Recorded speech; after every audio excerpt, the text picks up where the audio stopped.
ज़मीं मैली नहीं होती, ज़मीं मैली नहीं होती, ज़मन मैला नहीं होता।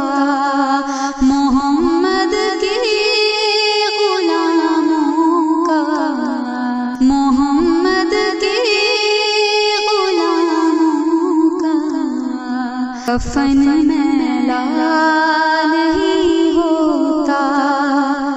मोहब्बत कमली वाले से वो जज्बा है, सुनो लोगो। मोहब्बत कमली वाले से, मोहब्बत कमली वाले से वो जज्बा है, सुनो लोगो।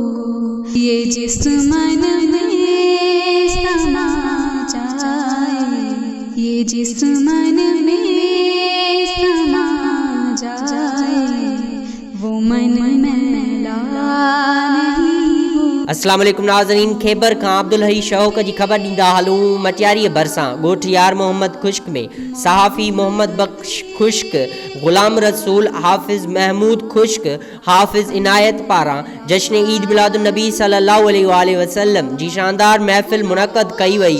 महफ़िल में ख़िताब कंदे अल्लामा मौलाना मुनव्वरुल मारूफ़ुल शफ़ीउल्लाह चयो त मिलाद मुस्तफ़ा सल्लल्लाहु अलैहि वसल्लम जो सॼो महीनो अक़ीदत एहतराम सां मल्हायो आहे ऐं हर मुस्लमान ख़ुशियूं मल्हाए थो। पंहिंजे महबूब जी आमद जो महीनो शानदार आजियां कई आहे। हुन चयो त इस्लाम अमन सलामतीअ वारो दीन आहे जेको असांखे सब्र सहब ऐं बर्दाश्त जो दर्स ॾिए थो। नबी करीम सल्लल्लाहु अलैहि वसल्लम समूरे आलम इंसानियत लाइ रहमतुल लिल आलमीन बणिजी आया आहिनि। रसूल पाक सल्लल्लाहु अलैहि वसल्लम जो को बि मट न आहे। मटियारी ऐं आस पास जे नामूर नात ख़्वाननि हुज़ूर अकरम सल्लल्लाहु अलैहि वसल्लम जी शान अक़दस में अक़ीदत जा गुल पेश करे महफ़िल खे जुमाए छॾियो। मिलाद मुस्तफ़ा सल्लल्लाहु अलैहि वसल्लम जी महफ़िल में मटियारी मीडिया हाउस जे सहाफ़िन GM बाबू ख़ासकेली, रियाज़ चांडियो, वकील मेमुण ज़ुल्फ़कार मेमुण, शबीर मला असदुल्ला मेमुण, रऊफ़ ख़ासकेली, आदिल खुश्क, मुस्तदफ़ीद ख़ासकेली, आयल मेहमाननि हाफ़िज़ अज़ीज़ुल्लाह जखरेजो, पप्पू जखरेजो, फ़कीर अली, नवाज़ मेमुण, रफ़ीक खोसो ऐं ॻोठ जे आस पास जे माण्हुनि वॾे अंग में शिरकत कई। आख़िर में लंगर तक़सीम कयो वियो।